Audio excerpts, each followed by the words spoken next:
নমস্কার, স্বরচিত কবিতা আবৃত্তি করছি শম্পা গাঙ্গুলি ঘোষ। আজকাল আয়নায় মুখ দেখতে গেলে ইতিহাস দেখি। অতীত সামনে চলে আসে। শৈশবের আমি, কিশোরী আমি, আর কলেজে শাড়ি পরে লম্বা চুলে বিনুনি বেঁধে ট্রেন ধরতে যাওয়া আমি। শৈশবের আমি টানতে থাকে আমায় খেলার মাঠে, খোলা আকাশের বুকে। আমি খুব কষ্টে তাকে বোঝাই।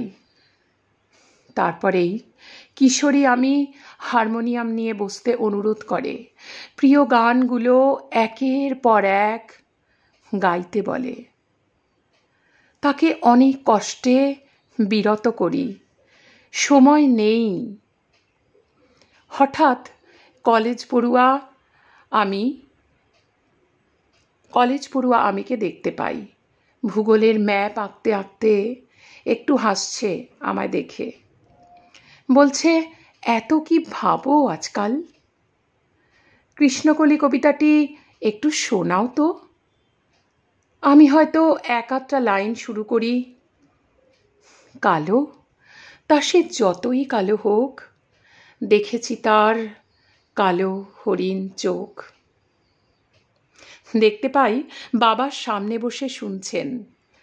মা রান্নাঘরের কাজের ফাঁকে উঁকি দিয়ে গেল। বলল, চোখের আলোয় দেখেছিলেম, চোখের বাহিরে গানটা একটু শোনাবি ঝুমু? অনেক দিন তোর গলায় শোনা হয়নি।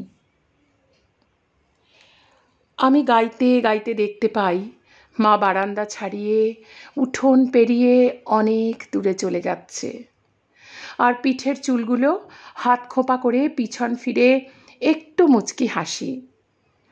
এরপরে দেখতে পেলাম মা হওয়া আমিকে। আত্মজাদের নিয়ে ব্যস্ত আমি।